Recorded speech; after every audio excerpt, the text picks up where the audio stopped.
off the ground. It really did. A considerably difficult-to-master punch, requiring proper technique, timing, and accuracy. When executed correctly, a well-timed uppercut can have devastatingly brutal effects. Weaver is down from the uppercut. Weaver is down from the uppercut. He has to get up. Weaver is out.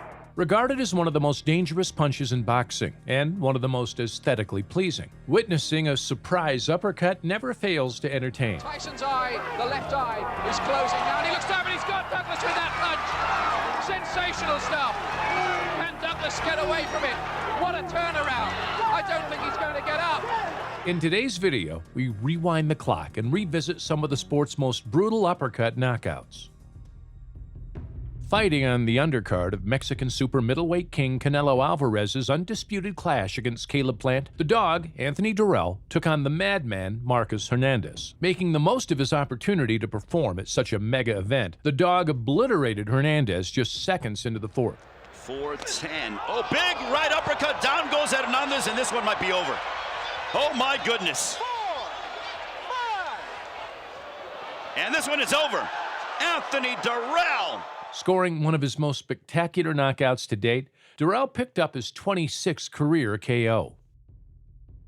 Making the second defense of the WBC featherweight title he ripped from Puerto Rican boxing royalty Wilfredo Gomez a year prior, Azuma Nelson took on British and European champion Pat Cowdell. Boxing in front of his Birmingham fans, the Midlands Mauler had barely broken a sweat when the professor knocked him out cold 2 minutes into the opener.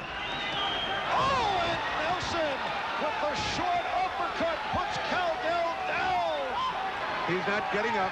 It's all over. Cowdell was caught in round one.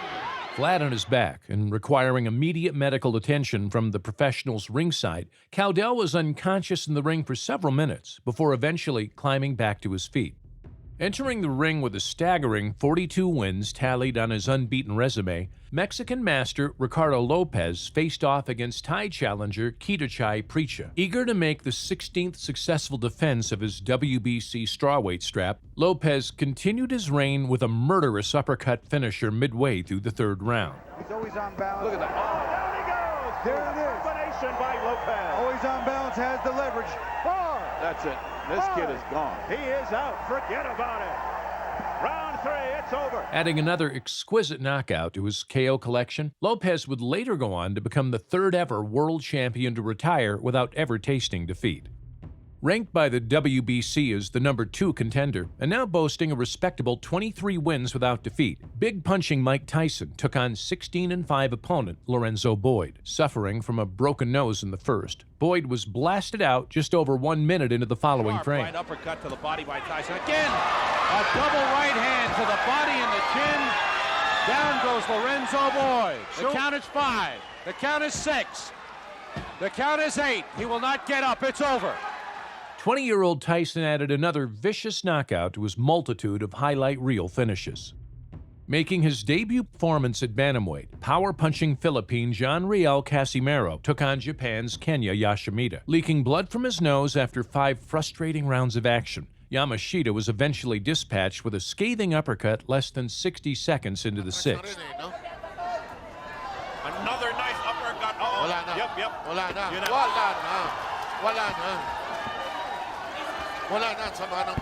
Sama ng tiklop. Oh, this is messy. Casimero improved his record to 25 wins with just 4 defeats. 2.5 years into his reign, and now making the 6th defense of his IBF super middleweight title, Lucian Bute took on big punching Colombian contender Edison Miranda. The clowning Colombian was cleaned out with a picture-perfect uppercut midway through the third. Miranda says, that's all you got? He didn't trash talk leading up to the fight, but down he goes! Oh. With a short punch inside. I guess he had some more. Not unfamiliar territory for Miranda. He's been down, but can he gather something? Stop! IBF champion Lucian went on to make another 4 successful defenses of his title over the following 2 years, before losing it to British banger Carl Froch in 2012. Fighting on the undercard of Mike Tyson versus Frank Bruno, Ricardo Lopez took on hard-hitting southpaw Ala Villamor. Picking up arguably his most impressive one-punch finish to date, Ricardo surgically dissected the Philippine with a discombobulating left uppercut in the 8th. At the time. And he hasn't looked back since. What a There great it goes. uppercut. The time has come here. What a great uppercut, Bobby. Flat on his back and struggling to regain his senses, sprawled out Villamor was counted out by referee Joe Cortez. It's over. That was a thing of beauty. Sweet, slip, move in, step in with a punch, use his body behind it, and effortless one-punch KO. The knockout loss would be Villamor's final professional bout, opting to retire from the sport at just 26 years of age. Taking part in the early portion of his career, 14 fights unbeaten Gervonta Davis faced off against game Mexican Guillermo Avila. Picking up one of his most vicious knockouts to date, Davis demolished the Mexican with a menacing bombardment of uppercuts 30 seconds into the 6th. Well, we knew Avila needed to show something at the beginning of the round to stay in it, and now Davis thinks he's got him done, and Michelle Myers has seen enough. It is over. Gervonta Davis. It was a brutal, merciless finish from the Baltimore prospect, further cementing himself as one of the sport's most promising rising stars. Stepping into the ring as the considerable underdog with the oddsmakers, IBF super flyweight champion Zolani Tete locked horns with former bantamweight champion, unbeaten Paul Butler. Once again putting his incredible power to use, South African Zolani expertly vanquished the Brit with a thunderous left uppercut midway through the 8th. Third consecutive fight overseas for Tete. What a great shot, and that is it. Is he going to get up? It looks as though it's all over. Bravely climbing back to his feet, Butler was saved from any further damage by referee Phil Edwards, handing the unbeaten Brit his first career defeat after 18 professional bouts. Returning to the ring for the first time since his 6-round slaughtering at the hands of the real deal Evander Holyfield, Smokin' Burt Cooper challenged 20-3 opponent Cecil Coffey. Cooper blitzed the Kentucky man inside just 2 rounds, brutally terminating Coffey with a devastating right uppercut 60 seconds into the 2nd. Burt Cooper rated number 9 by the WBA, number 10 by the BC, out of Philadelphia, Pennsylvania. Oh, down goes Coffey again, and blood streaking from his nose. 5, 6. He might have broken his nose on that one. Dripping a concerning amount of blood following the knockdown, Cecil was withdrawn from the contest by referee Jay Nady. It is all over. It is all over here in the round 2. Looking to grab another quick victory following a shocking upset loss against Oliver McCall 10 months prior, Lennox took on 5'9" Australian Justin Fortune. Picking up one of his most iconic knockouts, the Lion floored Fortune with 3 head-snapping uppercuts midway through the 4th. Lewis is wearing him down, you feel, bit by bit, stage by stage, breaking the spirit and resistance, and there's a lot of it. Fortune is caught here and in terrible trouble, and it stopped. Oh, it stopped. Save for another day by referee Roy Francis, Justin picked up his 3rd career defeat. Following 4 successful defenses of his WBO belt, Prince Naseem Hamed was ready to unify with long-reigning IBF champion Tom Johnson. Round number 8. Johnson nearly down. 50 seconds left in round 7. Naseem Hamed looking to end it right here. Johnson was making the 12th defense of the title he had won from Manuel Medina in 1993. It was unlucky 13 for the American, who was hurt by Hamed early on and boxed his way back into the contest before coming unstuck in the 7th and getting knocked out in the 8th. He's looking very close. The ropes just held Johnson up. Tom Johnson. 8. He gets up at 8. 38 seconds to go. Naz's father, and that's it. The fight-ending punch from Naseem was superb, prompting referee Rudy Battle to intervene and save Boom Boom from any unnecessary damage.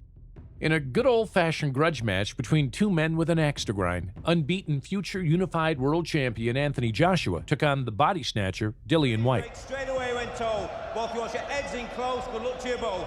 Touch gloves. Joshua withstood an opening round riot in the ring and a left hook in the 2nd round that had him rocking, to eventually send a tiring White crashing to the canvas from a devastating right uppercut. But look at the legs. There's a grin from White, but the legs are betraying him, and down he goes. He's hurt. The way he went down. Surely no way up here for Dylan White. It's stopped. It's over. Gaining revenge for their previous encounter in the amateur code, AJ picked up his 15th consecutive victory. After climbing off the canvas to defeat Polish contender Andrew Galata, Michael Grant was handed a shot at the unified heavyweight king, Lennox Lewis. Unfortunately for the likable big man, even though he matched Lennox Lewis for size, Grant had never faced anyone on this level before. When you get in the ring, the first round, not enough lubrication there. You need Vaseline. Lewis lands an uppercut and Grant goes down. Thunderous uppercut. Lewis bombarded the challenger with 3 first-round knockdowns. Grant made it into the second session, but his future potential was brutally shattered by a Lewis right uppercut. And for the moment, Lewis looks punched out as he lands another uppercut and floors Grant for the 4th time. 5. Flat on his back and unable to proceed, Grant's challenge was terminated by referee Arthur Mercante Jr. Closing in on a world title crack that he believed had been unfairly kept from him, Brixton's Dillian White just needed to negotiate a way past hard-punching Russian veteran Alexander Povetkin. It was all going well until the body snatcher switched off at the vital moment, failing to defend against a crushing 5th-round left uppercut that sent him on his back, leaving White's career aspirations in tatters.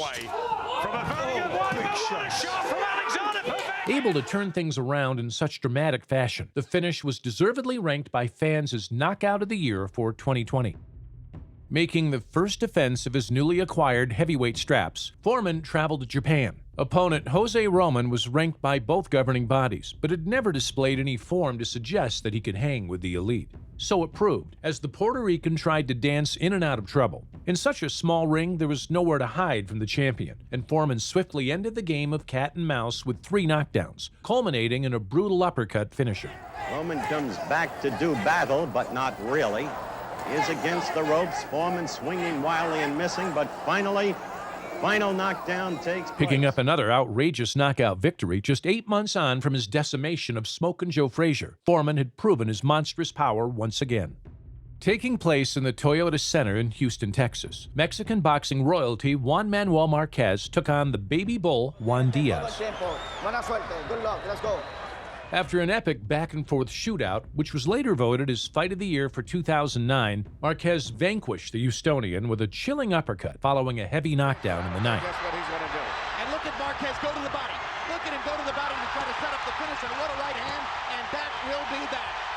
What you just saw was a really good young fighter knocked out by a great old fighter. Forced to adjust in the early rounds, 10 years older Marquez had once again proven why he deserves his accolades as one of Mexico's greatest ever boxers. Less than 2 years on from his brutal obliteration of boxing legend Roy Jones Jr., WBA cruiserweight champion Denis Lebedev faced off against unbeaten Colombian Santander Silgado. Struggling to figure out the Colombian in the opening 3 rounds, southpaw knockout merchant Lebedev got back on the swing of things in the 4th, abruptly terminating his challenger with a resounding uppercut finisher 2 minutes into the round. Flat on his face following the knockdown, Silgado was swiftly deemed unable to continue by referee Michael Hook, handing the Colombian his first professional defeat after 24 consecutive victories. Entering the bout as the reigning WBC light heavyweight champion, Matthew Saad Muhammad faced off against unbeaten Zambian Ladi Mwale. Picking up one of the most chilling knockouts ever recorded in the sport, Muhammad flattened the Zambian with a spectacular left uppercut 2 minutes into the 4th. Breaking when he asked him to.